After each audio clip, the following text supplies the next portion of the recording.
এই তাড়াতাড়ি টাকা বের কর। হ্যাঁ ম্যাম দিচ্ছি। আমি কি জানতে পারি যে আপনারা ঠিক কিসের টাকা চাইছেন?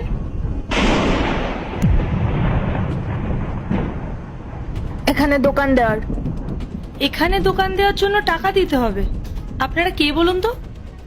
আমরা পৌরসভার লোক, আমাদের পারমিশন ছাড়া এখানে কেউ দোকান দিতে পারবে না। আচ্ছা দাদা, আপনি এখানে দোকান দেওয়ার জন্য পৌরসভাকে টাকা দেন না? হ্যাঁ দিদি, দিই তো। তাহলে এবার আপনারাই বলুন, উনি যখন টাকা দেন তাহলে আপনারা আবার টাকা চাইতে কেন এসেছেন? তুই কে রে, আমাদের কথায় নাক গলাচ্ছিস? নিজের চরকায় তেল দে, নাহলে খুব খারাপ হয়ে যাবে। দিদি প্লিজ চুপ করুন, এদের সাথে ঝামেলা জড়াবেন না, নালে বড় সমস্যা হয়ে যাবে। শুনলি ও কি বললো? স্নেহা আর রাহুল যেখানে দাঁড়ায় না, সেখানে কারোর গলা তুলে কথা বলার সাহস নেই। বুঝতে পেরেছিস? তাহলে তুই কথা আর কে রে? মুখ সামলে কথা বলুন। আমি একজন সাধারণ নাগরিক, কিন্তু আপনারা কর্পোরেশনের নাম ভাঙিয়ে খেটে খাওয়া মানুষদের উপর থাবা বসাচ্ছেন। রাহুল, মনে হয় মেয়েটা আমাদের হালকাই নিচ্ছে। একটা ফোন করতো, আমাদের ছেলেদের ডাক। আজ এই দোকান আর এই মেদ্দে মাগ দুটোই ধুলোয় মেশাবো। ভয় দেখিয়ে কোনো লাভ নেই। এই আপনাদের মতো ফ্রড লোকেদের আমি বিন্দু মাত্র ভয় পাই না। আপনাদের আসল চেহারাটা আমি সবার সামনে আনবই। দিদি দয়া করে চুপ করুন, নালে আমার সংসারটা ভেসে যাবে। দিদিমণি ওনার কথা রাগ করবেন না, উনি বাইরের লোক, অত কিছু বোঝেন না। এ নিন আপনার টাকা। এই ডাবালা, এরপর থেকে যখন তোর দোকানে আসবো, এখানে যাতে এই মেয়েটা না থাকে। আর তুই আমাদের সাথে লাগতে আসবি না। চল রাহুল। তুমি এই ভুলটা কেন করলে?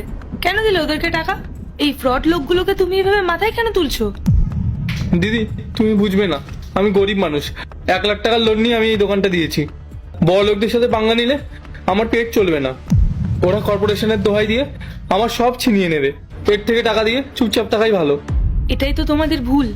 আজ অল্প টাকা দিচ্ছ, কাল আরো বেশি টাকা চাইবে। এই ধরনের মানুষেরা না তোমাদের এই ভয়টারই সুযোগ নেয়। কি করব বলুন, এখানে আরো অনেকের দোকান ছিল আগে, ওরা টাকা দেয়নি বলে ওদের সবার দোকান ভেঙে দিয়েছে। তো তোমরা ভয় কেন পাও? ওদের নামে কমপ্লেন করতে পারোনি? কোনো লাভ নেই। ওরা যদি জানতে পারে ওদের নামে কমপ্লেন হয়েছে, তাহলে আমার দোকানটাও তুলে দেবে। কি করব বলুন, আমরা তো গরিব মানুষ। এই কয়েকটা টাকা দিয়ে আমার দোকানটা তো চলছে, এটাই আমার কাছে অনেক। ঠিক আছে, দেখবে আজকের পর থেকে ওরা আর আসবে না তোমার কাছে।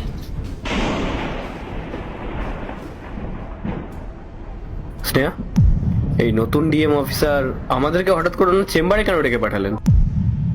আরে তুই এত ভাবছিস কেন? আরে আমরা এত ভালো কাজ করি, হয়তো কোনো প্রমোশনের জন্যই রেখেছে। দেখিস ভালো কিছুই হবে।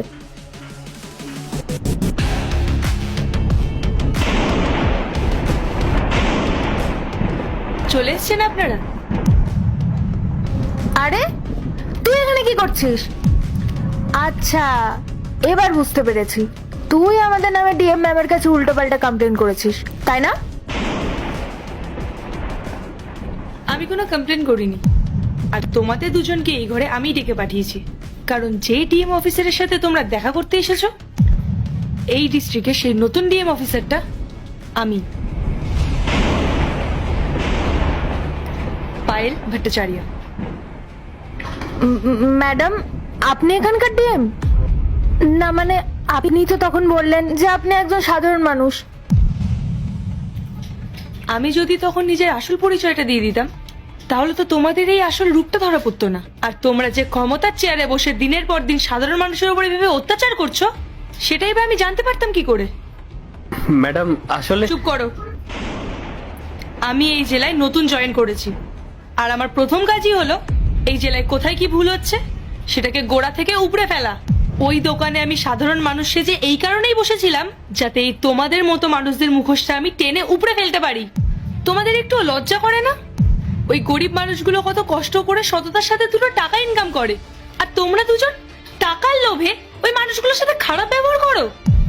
ম্যাডাম প্লিজ আমাকে একটা সুযোগ দিন, আর কখনো এরকম হবে না। যে চাকরির দেমাগ দেখিয়ে তোমরা গরিব মানুষদেরকে মানুষ বলে গণ্য করতে না, আজকে থেকে তোমাদের আর সেই চাকরিটাই থাকছে না। মানে ম্যাডাম ঠিক বুঝলাম না। মানেটা খুব পরিষ্কার শ্রেয়া, এই ডিস্ট্রিক্টের সরকারি দপ্তরে তোমাদের মতো বেইমানদের কোনো জায়গা নেই। না না ম্যাডাম, প্লিজ এরকম করবেন না। I am extremely sorry. আপনি যদি আমাদের কাছ থেকে বার করে দেন তাহলে আমাদের ফিউচার ক্যারিয়ার কিচ্ছু আর থাকবে না। হ্যাঁ ম্যাডাম, এবারের মতন আমাদেরকে ক্ষমা করে দিন। এই নোংরা কাজগুলো করার আগে তোমাদের ভাবা উচিত ছিল যে এর পরিণতি কি হতে পারে। যারা সাধারণ মানুষের অধিকারের টাকা কেড়ে নেয় তাদের কোনোদিন ক্ষমা করা যায় না। তোমাদের ফাইল অলরেডি রেডি হয়ে গেছে, তোমরা এখন এখান থেকে যেতে পারো।